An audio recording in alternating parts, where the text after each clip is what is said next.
naaawa na ako sa kanya. Sabi ko, tinanong ako ng USEC, sabi ko, excuse me, hindi ako kawawa. Hindi tayo kawawa sa Office of the Vice President.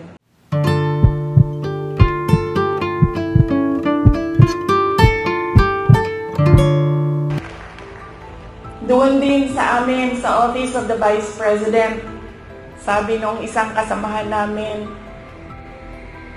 doon sa USEC namin, sabi niya, USEC, ano bang matutulong ko kay Inday Sara?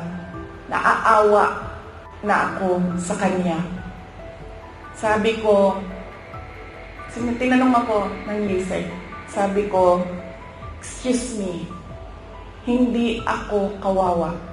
Hindi tayo kawawa sa Office of the Vice President.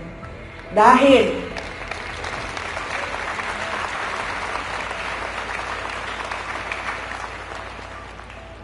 tatlong beses tayo kumakain araw-araw.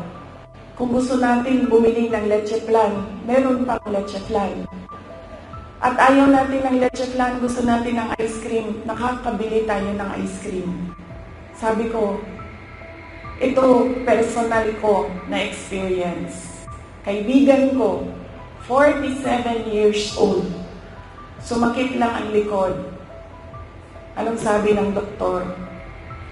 It's cancer of the bones, cancer of the lungs, cancer of the pancreas, cancer of the brain, all together in one person.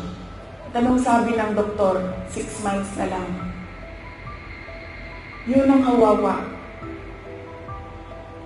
Sabi ko, ang dami sa ating mga kababayan na nakakaramdam ng gutom dahil hindi na nila mabili ang pagkain sa sobrang mahal ng pagkain. 2 beses na lang kumakain sa isang araw. Yun ang kawawa. Sila ang dapat tulungan. Dumadami ang naghihirap sa ating bansa. Dumadami ang nahihirapan makahanap ng regular na trabaho. Sila ang totoong kawawa at kailangan ng tulong natin.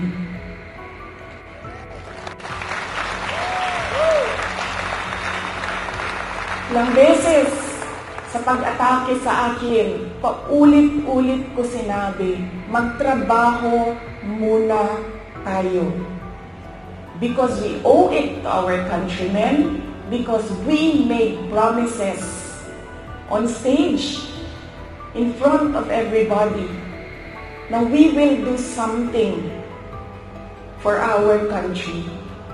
Paulit-ulit yan. Noong 1 taon, hanggang ngayon, sinasabi ko, magtrabaho muna tayo. Mas maraming nangangailangan ng tulong kaysa mas interesado sa politika.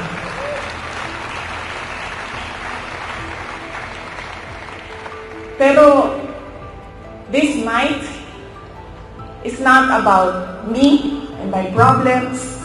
Hindi ako kawawa. Kawawa ang mga kaibigan natin na natutulog sa tabing daan, gutom. Minsan, sa isang araw, wala na talagang kinakain. Sila ang totoong problema at totoong nangangailangan ng tulong dahil sila ang kawawa. This is about kingdom of Jesus Christ and the assault on the kingdom nation. Tandaan ninyo, hindi kayo kawawa.